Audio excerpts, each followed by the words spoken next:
Okay, my top tip for anyone just purchasing their reMarkable is to get a backup pen. In my opinion, this is just in my opinion, this is non-negotiable.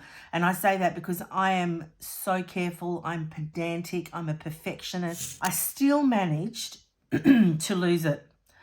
I didn't lose it permanently, but I could not find it for a couple of days. And basically, you can't use your device. You can type, you can do type text.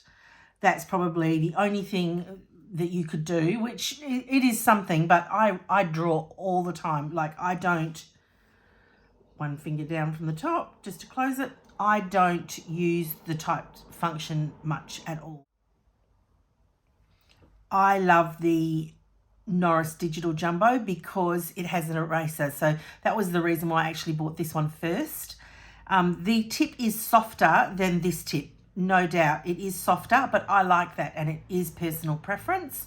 I don't like the ones that are like cardboard hard, and you don't have to hack the coding to get the eraser to work. The eraser is very good. It's a very good quality pen. I love it. So get yourself a replacement pen, in my opinion, of course, in my opinion.